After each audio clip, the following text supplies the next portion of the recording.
This review may contain spoilers. I'm just forewarning you.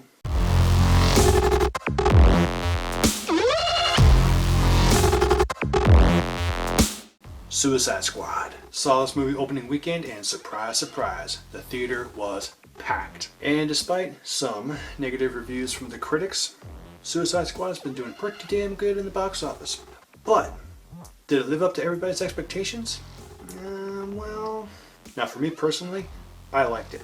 I'm going to get that out of the way right now. I liked this movie. It was a fun movie. It had some good action, had some good moments, and it was great to see these DC characters come to life on the big screen for the first time. But not everybody's going to like it. Most fans are praising it while other critics are bashing it. And I know people have gone to see this movie and say it sucked, and I'd be lying if I said I couldn't see why.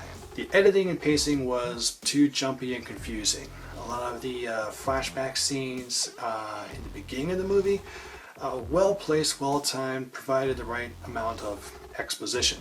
Later in the film, not really needed, not necessary, and it kind of brought everything to a halt, really. The story lacked any real character development. The plot and antagonist of this film were both weak, as were the visuals. And by the third act, the movie really does kind of fall apart.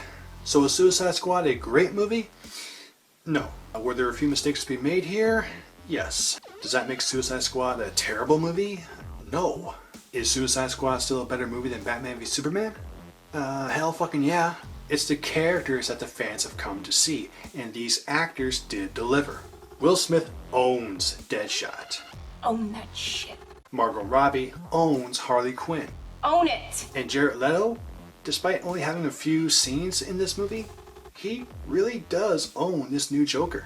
I can't wait to show you my toys. Now the other characters in this movie who we thought would have bigger roles turned out to be just side characters, sadly. But these actors still did a great job with their characters. Now as for the worst of the bad characters, that title goes to the Enchantress. I mean, no disrespect to Cara Delevingne. I mean, she's a beautiful woman, a good actress, but everything about this character was a mess. And what the fuck was up with that whole belly dancing gyrate shit? And did I mention the visual effects?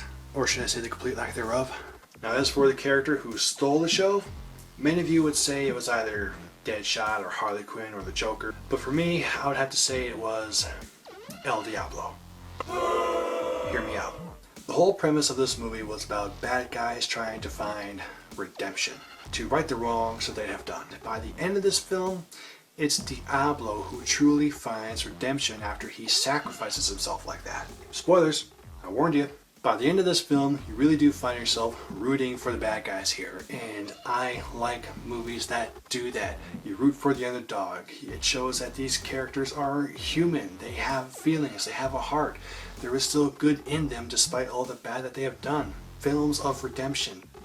Great movies. And I really didn't expect to get those feels when Harley and the Joker get reunited. I mean, I just wanted to jump up and cheer. It just goes to show that this movie, the story, the script may not have been so poorly written after all. Now, a lot of people out there may feel cheated out of this movie because the Joker didn't have a lot of scenes in it, or a lot of shit got edited out. But now you should all know that as good as Jared Leto was, the Joker was a wild card in this film.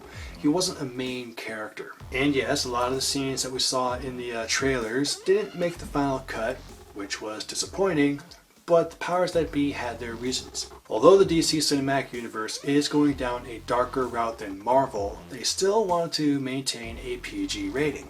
The upside is that, like Batman v Superman, we can expect all those dark and gritty deleted scenes and all other Easter eggs to inevitably be available come the Suicide Squad DVD and Blu-ray release. As for the future of DC, as evident by the success of Suicide Squad, then I'd say DC films will just get bigger and better. Now to wrap up this review, I'd give Suicide Squad a Titan rating of 8 out of 10. It was a fun movie, a step in the right direction for DC. It was great to see these characters come alive and to see Harley Quinn so beautifully portrayed by the lovely Margot Robbie. Okay, so whatever your thoughts, share them in the comment box. Have you seen Suicide Squad yet? And if you have, what'd you think about it? And if you like this video, you can click the button. Thanks for watching, guys. I'll see you all next time. Peace.